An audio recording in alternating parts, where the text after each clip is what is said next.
Hey guys, this is Rainwolf, and we are back with Yashahime episode 18.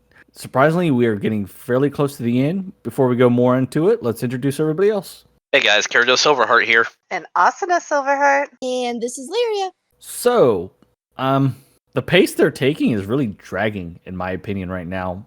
Oh my god, tell me about it. Yeah, This I agree. series for the last 3-4 episodes that's just dragging. Well, definitely with this because they did a whole recap of last week's episode in the beginning, then go into the opening, and then into the episode. And then even the scenes that they've been bringing about, it's just been. I think they've really caught up to the. I'm not sure if there's manga content before animation or animation then manga content. I'm not sure on this situation. Oh. With the original, the manga was out first, like way before the anime. So, but I don't know how this one is. Yeah, I know. Yeah, because the original had manga content then animation. Mm-hmm. I'm not, and I never even. Well, I haven't really gone to a bookstore in a long time, so I don't even know if there was. So, and there hasn't been any cons in the past year and a half. Mm-mm. So, we're going into this as pretty much they're back. They've broken through his thing. They're fighting Koten, and they're screaming at him. It's like, where's Karimaru? It's like, what matters do you have with Karimaru? And he just laughs at him. Then it changes over to Maroha, this gust of wind. Then you have the peril come rolling down the hill, and a good little fight starts. He may even makes the comment, it's like, Koten messed up something. Then Riku starts walking in, and he tells Takachiko to stay. He's like, and he's just shivering there. I just want to go home.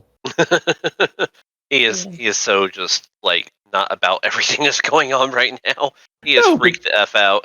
Well, he already knows something's a little fishy with what was said in the last episode, and then now with everything else that's happening right now. Mm-hmm. So now Toa is still bantering to Koten about the dream butterfly and wanting such like how arrogant you are, half demons. And he starts attacking. He summons his little pets. Couple swings, they're dead.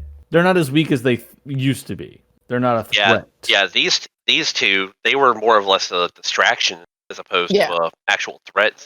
Yeah, they were definitely not a threat this time. It was like level 1 Digimon or something like. Yeah. They've gotten some levels since last time. Yeah, the girls have leveled up a little. That happens. They jump over. Now it goes to Muraha and Totosu again. He's looking at Muraha's kicked him back. He's hit the wall. Then he opens his hand. The orange pearl is there. He's like, I don't want to eat this yucky thing, but eating it anyway. Fires a fireball at Muraha, kicks her back. Yeah, I love the fact that the whole reason he's actually fighting back is he doesn't want Kirimaru to be pissed at him. It's gonna happen anyway. Right? Then it's back over to Koten. He summons this ogre. I'm like, all right. And they follow most ogre mythology, where they have crazy regenerative abilities. It kind of made me wonder because they call it a Shikigami. I'm like, okay, so is this being based on the fact that it's an ogre, or is it because of just the type of incarnation that it is, just like a spirit entity type of deal with his regenerative ability? It's probably an ogre that probably he dealt with at some point that he's just summoning the spirit into a form. Well, that's an idea. They're fighting. They keep swinging. It's like, we just aim for the puppeteer. Toa goes after him, swings. Yeah, so this right here, it's awesome because he's using a trap on top of a trap in this fight with Toa. So they are still trapped in the 8-point trap. And then all of a sudden he's using another spell on top of that to disguise himself, make himself invisible. And he's got these phantom swords just flailing around coming at her out there. And the fact that she hones in her demon sense so fine that she finds the gap in the energy where he is, basically finds the nexus point. And I think it was a little easier this time because his body was technically physically in the area, and he was just and it was a recent cast of a spell. Mm-hmm. Yeah, when they're much closer like that, it's much easier to zero in, I would say. Then he causes this ogre to transform into something else that's just in a raging fit. Yeah, but here's something I love, and I actually missed it on first viewing, and going back, I finally realized it. When that beast transforms, and Toa is standing there at sword point at Konten, and the beast lunges forward to get Toa, and she dodges, the beast is the one that kills Konten. He bites his freaking head off. Yes. was like, okay, because at first viewing, I saw the body fall. I was like, he doesn't have a head. Yeah. I was like, did Cyclone Burst blast his head off? Nope. If so, that'd be awesome. But no, the damn thing actually bit his head off. And I was like, that's great. Killed by his own summon. And the thing is, we actually get a verification that he's actually dead from later on, from Karimaru, when they're Yeah, that he's completely dead this time. There's no coming back from this saying one. that not these exact words, but some pretty much in the lines of that you're the only one left, the other 3 are dead. I had to like rewind it because I was totally thrown off that his head was off. I was like, wait a minute. Yeah, I knew his head was off too. I was thinking the same. I was like, Cyclone versus badass. Yeah, because when I saw it, I was like, wait, how is he missing his head? Yeah, the monster was like chomp. Nom nom nom. Next. And as soon as he dies, the barrier fully disappears. Toa and Setsuna are outside. They stand there for a little bit, then they start hearing clashing of blades, and they hear Muraha fighting Setsui. They come running. Then we have a 3-on-1. The moves that happen here are very awesome in my take. Yeah, I mean, this is some basic level combat in all reality compared to what we've seen in the past. Yeah, but they made him a play toy this time. Yeah, they really did. So, I mean, the fact that they're basically pinballing him, and this is after he's, absorbed the power of the Orange Pearl. Yeah. And they're just literally ping-ponging him back and forth across across this canyon. And he's just like, you know what? F it, I'm out. Black smoke, poof. Then they start running to Takachiyo. It's like, Takachiyo, transform already. Transport. I love Takachiyo's response in this entire scene. He's like, why are you just standing there? He's like, I didn't do anything wrong. Well, it's not my bad. Like, he is so freaked out in this moment. Like, just any little thing I think could make Takachiyo basically piss himself. And scratch that. It was actually Riku that made a comment, and there was 3. Because after they ran to Takachiyo, he's flipping out. It changes over to Riku for a moment, where he's picking up his blue pearl back. Mm-hmm. And then there was 3. Then it changes back over to the girls and Takachiyo. They're flying after Setsui. And he's flying towards Karimaru's ship. You dumbass. You don't go to your boss running away from his targets that he was sent you to kill anyway. Yeah, I mean, if you're going to... I don't know. It almost seems like anybody with half a brain, which, let's face it, Totosu seems like he only has half a brain. Yeah, and I'm surprised Karimaru just didn't, I'm done with you. Yeah, I'm surprised he didn't just, completely, disintegrate him right then and there. But anybody with half a brain knows that if you retreat, you make sure you're not followed before you go back and report to your boss, and especially at his lair. And the type of person Karimaru is as well. He's not going to take it kindly. Yeah, he's really not. So this was literally, again, I'm really surprised, just like you are, that he didn't just knock him out of the sky, that he didn't just completely destroy him.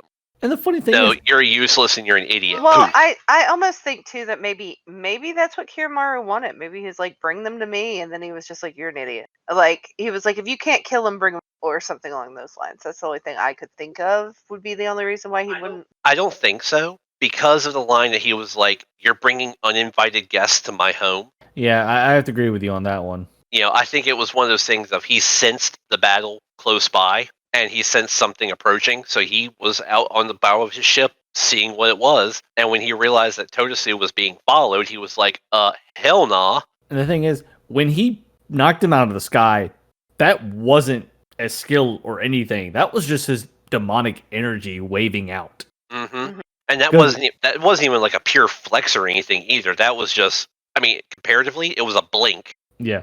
Because he even says, I have not used any skills or spells as of yet in their fight. So those waves are just his energy, or his aura just flux.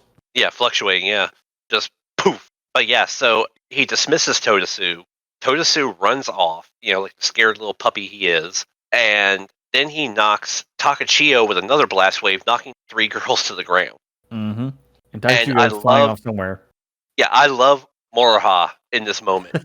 She just blatantly looks at him, fisted in the air, and goes, well, who the hell are you? So and he's like, I'm Kirimaru. And she was like, oh, crap. Then finds out there's not a bounty on him. He's like, all right, I'm not worried about him anymore. Sword on the shoulder. I love how she stops and she's like, Is there a bounty? Is like she has to ask to be sure? Like, is there like a little bounty? Like anything? Nope. Well, I'm out. Yeah, and once again, the only thing Toa cares about, she's like, screw this whole we're fated to kill Karen Maru and our father. Screw what's going on with the bounty. Screw everything with the perils. I just want the dream butterfly, and I want my sister's memories back. I'm so I want tired my of this. sister to like me again. Yeah. It's just the way she is. Yeah, I'm like, she rage just out wanted and her cut off his sister to like flipping her head. again. That's a good goal to have, but there's other stuff going on, sweetie. There's other things. just And I think this fight kind of will help her progress a bit Realize? more. Mm-hmm. Yeah, when Because- I think it'll be that way for all of them. I mean, Right, they were yeah. all. They all Because kind this of got fight their ass handed to them. Yeah, really shows how weak they are. And then also with Setsuna and Toa being the ones awake for part of the fight until the lightning strikes them and knocks them out, they see the clash between two pretty much godly demons. Yeah. Actually, as a matter of fact, after reviewing the episode and everything, I looked over at Austin and I was like, well, so that was a little disappointing. This fight between Kiranmaru and Shishomaru, who finally showed up. Yeah. Because it was literally just clang, clang, wave, wave, land and sky he even going made berserk. he even made the comments that the heavens were, even if we clash, the heavens are going to interact. Yeah. What this took me right back to, and I know I've made references to this a million times before, but Dragon Ball, specifically in Dragon Ball Super, when you had Beerus and Goku fighting each other. Because their energies were affecting... Yeah, because it was two god-level power tiers fighting and connecting with each other, it was actually disrupting the entire fabric of space and time. Yep. And this is the reason why they can't fight. Because if they fight, they pretty much destroy everything. Yeah. I was like, all right, well, nice to see that kind of carries over into other animes and stuff. If you have two completely OP people. Yeah, and Muraha gets her. Even with Yashahime, it's like he even says, it's like, you've grown in strength. Inuyasha getting just completely owned. And what really... I think in this moment, if she had more control and was able to tap into and the time limit wasn't there, we probably would have seen more of a interesting combat situation between the two. And I think this goes directly back to what we saw 2 episodes ago in episode 16, Double Edged Moroha. Yeah. With her former master trying to train her, even though it was very shady, underhanded ways. If you can absorb energy, develop your own personal power and your own personal skills, you'll become stronger. Not rely on that damn Rouge all the time. You won't have to worry about the Rouge all the time, but you'll get to a point where you won't have to worry about the demon taking over. Because she has more to worry about than the other two. Because it's going to take a smaller motion of her demon to take over than it would for the other two. Yeah, only being quarter blood. And I love it that throughout this fight, even before Shishomaru shows up, Toa is able to nick him. Yes. And I like the fact that after she sees Setsuna get hit and try to ward off that beam of energy, she just says, screw trying to block it, I'm going to absorb it. Yep. But he flexes again. I'm surprised when that did happen, that when he sent enough because you notice the rest of the blade that was left after her energy blade disappeared, it was hot. Very hot. I'm surprised the handle didn't, because from the heat, the metal from the inside the handle, wasn't enough to make the handle explode. Yeah. Because, that's true. Pretty much for the metal to pretty much in a compact space, and the metal getting hot enough to just blow out. Or at least, have effect on that wood hilt. Yeah. That you have right there at your hand. But, they are demon blooded. Yeah. Well, but the sword is just a standard sword right now. Well, it's not even a real technical... That is a replica. Yeah. Not a master smith made blade. So I'm surprised. And I kind of hope, is like, when now bringing that into play, it's like, that blade, there should be nothing left of this sword. Yeah, it actually kind of, going along that train of thought, it would have been nice to kind of see her sword, her hilt, just get shattered or burned up. Yeah. And then the next episode is she has to go back to the Lord Shogun from the first episode and the flashback episode and get the sword that Riku gave her. There's that, or the one that actually or the smith that created Tensaiga and Tessaiga makes an appearance That'd be cool. and forges her a blade.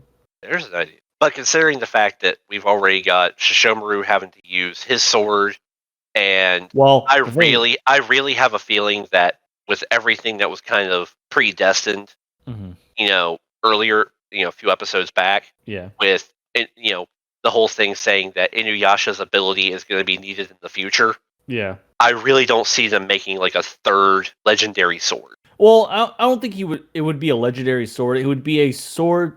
It'd pretty much be a standard sword, but an among the mill standard where it'd be a sword that's going to be able to handle her abilities much better than what a normal smith would be able to create. Okay, so something more along the lines of like Moroha's blade. Yeah, pretty much something that's much more durable. So in cases where, like in this, where technically, in my opinion, the blade should have been pretty much destroyed, what was left of it. In cases like that where she could fully utilize it. Yeah, I mean, I'm honestly thinking that the demon energy blade is what dissipated most of the damage. Yeah. But weaponry aside. Yeah. So and the funny thing is, Jockin was there. Yes, Jockin was there. He wanted to say things. His mouth. He was so happy to see them too. He was like, It's like it's been so long. You've grown and you're bigger and you're. Yeah, he was like, "Look how much you've grown," and they're like, "Who the hell Do we are know you? Can we met? I am technically your uncle." It's something like thought. that. Yeah.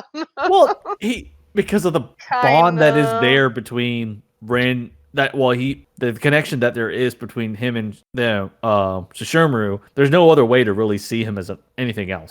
Yeah, I can see Rin being like, "This is your Uncle Jockin." Shishomaru would be like, "That's Jockin." Like, that's it. There's no title. There's no uncle. I think it's gonna be a really interesting one. Rin would say something. Either when Shishomaru allows him to actually speak, that conversation is going to be interesting, and actually speak up of who he actually is to them, their past, more of the past of what happened and stuff like that. Yeah, although I do find it interesting though, because why is Shishomaru there? Was he there to protect the girls? I think he was there to save them because Jockin literally, like when Kiramaru was just like, "Oh, did you come to stop me from killing your precious little brats?" Jockin jumps off the tail and was like, "Lord Shishomaru is not the kind of person who would take action for personal matters." He may be saying that, but knowing Shishomaru and his development that he's had over the years, and definitely with it dealing with his youngling, and he would definitely know, and if he let them die and Rin ever did come back out of the comatose state she's in. Oh god, she would find some way to destroy that demon dog so quick. She would wreck him. It's like, I was going to say, Shishomaru is a shitty father, but I even think he is not above being his woman. By his wife. Yeah. When it comes to his woman, he's not in a good spot. Yeah, and granted, we all know that Shishomaru does have that kind of resting bitch face. Yep. But without even glancing down at Jockin, he just, he's just like, "Shut up." Yeah. He's like, "You don't speak for me right now." He never. He's not happy. Jockin does that all the time, though. That's. Well, and the thing is, you could classic Jockin. You could, even though there wasn't really much, there's never really much emotion or anything that comes from Shishomaru. You could, I think, from the way he's from saying something to Jockin, but also being there in the first place, he does care, but he kind of didn't want to be there. Mm-hmm. But he noticed that they're not ready for the fight that's to come. They needed some assistance. Yeah, so as we mentioned, Shishomaru and Kiramaru, exchange a few blows. Neither one of them actually makes official contact with one another, just blocks and pipes. Earth is shattering, skies are rumbling, bolt of lightning knocks the twins unconscious. Kiramaru sheathes his weapon and says, "Shishomaru, your daughters are not sufficient enough to threaten my life. However, I will still have you do the work for what I desire you to do." Mm-hmm. So what the hell is going on here? So there's the possibility that, one, obviously what he said before is like, I see them as no threat. They are just toys to me. And two, if he did kill them, the probabilities that Shishomaru would do what he actually wants right now would not exist. It would be off the table. Then the other one, I think what he wants them to do, because the only ones that can activate the pearl are between Sesshomaru, or to get to their father's, pretty much their father's grave to get to Inuyasha, because as we know, Inuyasha has some involvement later because of the Tessaiga. Yeah, I guess for me it was just that particular phrasing of him telling Sesshomaru, he's like, I still have something that you have to do. Yeah, Yeah. there's some stuff. I still think there's some other stuff too. There's some There's stuff obviously Shishomaru's other not stuff. saying. Yeah, that's going But on. that's That's classic Shishomaru though. I'm not But- going to tell you everything. I'm probably not even going to tell you a little bit. But that's the only thing I can really think of right now is to get Inuyasha back, because the only ones that can access that Black Pearl are Sesshomaru and Inuyasha. I don't know. It seems weird that, Kiranmaru is just like, I still have something that you have to do. Bitch better have my money. So after this whole fight ends between Kaimaru and Shikamaru, not Shikamaru, bleh, Scratch that, take 2. Tsushomaru, they both leave. Jock and hops back onto the tail, and Maraha's the first one to wake up. She goes, looks over, she sees the two on the ground. She goes, shakes Toa. It's like, she wakes up, it's like, you're alive. Throws her to the side. Go. Satsuna found it hilarious. And actually, before this scene, we have another insert of Riku. Oh yeah, where he's lay in the rocks with the 3 pearls. Yeah, so in his hands, we see him with blue, green, and purple, which we know where he got green and purple. Blue, I'm assuming, again, that he always had it and that he loaned it to Kanten. Mm-hmm. And Asuna and I were discussing this. He's still wearing his earring in the scene, and it still looks like a blue gem in the earring. Asuna mentioned that the girls, they house their pearls in their eyes. Mm-hmm. Same way Inuyasha hid the one. And we've seen other characters either hide them as jewelry or just pocket. Moroha has it clam. Mm-hmm. What if he did actually have the blue pearl until he loaded the content? He just kind of hides it in the earring. That's a possibility.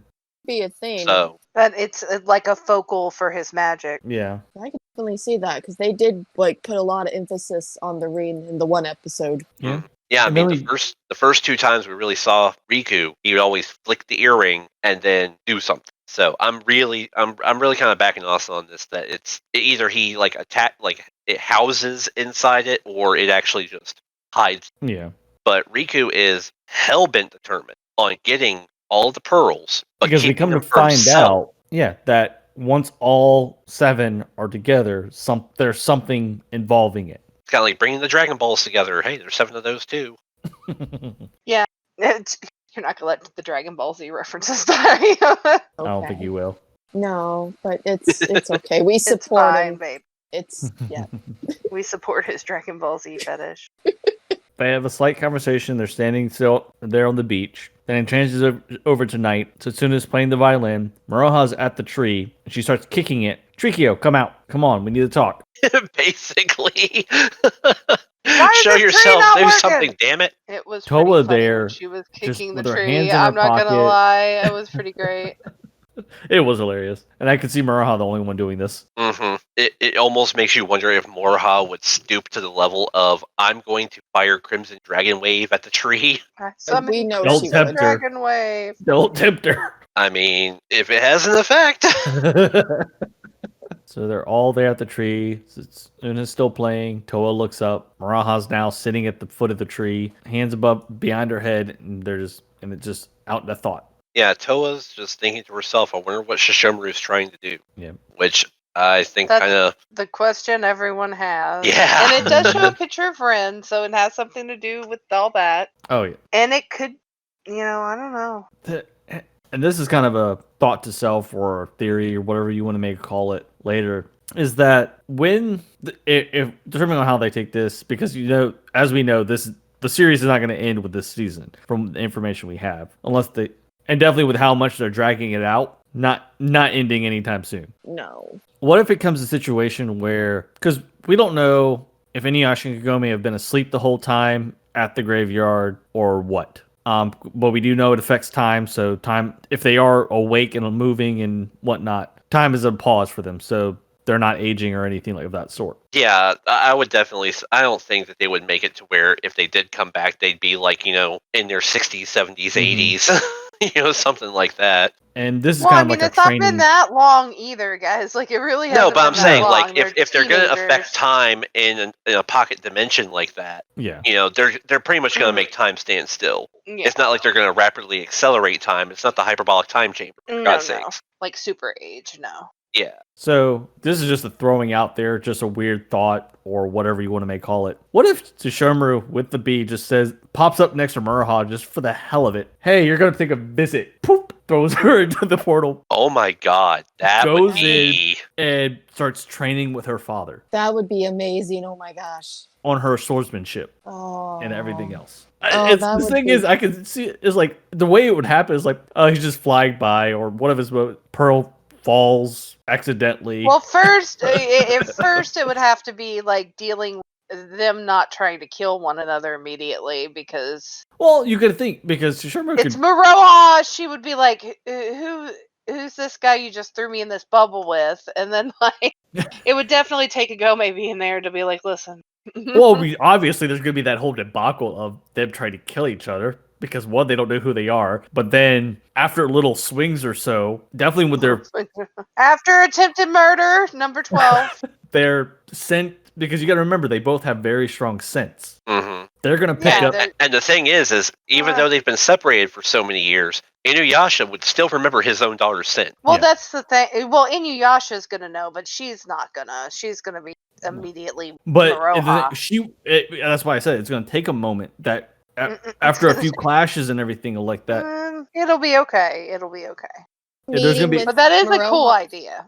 It Yeah. is. I was gonna say, is it really a meeting with Maroha if she doesn't try to murder you first? I mean, no. And No, you it's got to not. remember both that their is true. personalities are At least on par with each other. So Oh my God. I could see it now. Like, okay, so here's how I see this playing out in my head. Sesshomaru shows up. Moroha goes to engage him. He literally just kind of blinks behind her, knocks her the hell out, sends her through the portals via the pearl. She wakes up. She starts wandering around, comes across Inuyasha.